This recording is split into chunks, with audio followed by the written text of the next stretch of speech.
इतिहास में कुछ नाम ऐसे होते हैं जो सिर्फ इंसान नहीं, एक विचार बन जाते हैं। सुभाष चंद्र बोस, जिन्हें दुनिया नेताजी के नाम से जानती है, दूसरे विश्व युद्ध के दौरान नेताजी को यह समझ आ गया था कि भारत को आजादी सिर्फ बातचीत से नहीं मिलेगी। 1941 में वो ब्रिटिश नजरबंदी से रहस्यमय तरीके से निकल गए, भेष बदलकर कई देशों का सफर करते हुए आखिरकार जर्मनी पहुंचे। जर्मनी में नेताजी ने उस समय की जर्मन सरकार से संपर्क किया।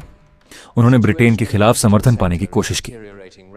इसी दौरान नेताजी की मुलाकात जर्मनी के तानाशाह एडोल्फ हिटलर से भी हुई, लेकिन इतिहास बताता है कि हिटलर भारत की आजादी को लेकर उतना गंभीर नहीं था जितनी उम्मीद नेताजी कर रहे थे। इसके बाद नेताजी ने अपना ध्यान एशिया की तरफ मोड़ा। असली कहानी शुरू हुई 1943 में, जब नेताजी दक्षिण पूर्व एशिया पहुंचे और वहां मौजूद भारतीय सैनिकों और प्रवासियों को जोड़कर आजाद हिंद फौज को फिर से संगठित किया।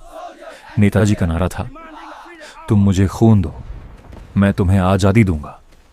आजाद हिंद फौज ने जापान की मदद से बर्मा और भारत की सीमा तक अंग्रेजों के खिलाफ लड़ाई लड़ी। कुछ समय के लिए भारत की जमीन पर आजाद हिंद सरकार का झंडा भी लहराया, लेकिन 1945 में दुनिया बदल गई। जापान हार गया और आजाद हिंद फौज कमजोर पड़ गई। फिर आता है इतिहास का सबसे बड़ा रहस्य, अगस्त 1945।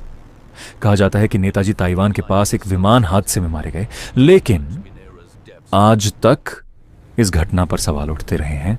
क्या वह सच में हादसा था या नेताजी कहीं और चले गए थे? इतिहास के पास अब भी इस सवाल का पूरा जवाब नहीं है। नेताजी शायद सिर्फ एक नेता नहीं थे, शायद वो आजादी की सबसे बड़ी अधूरी कहानी थी।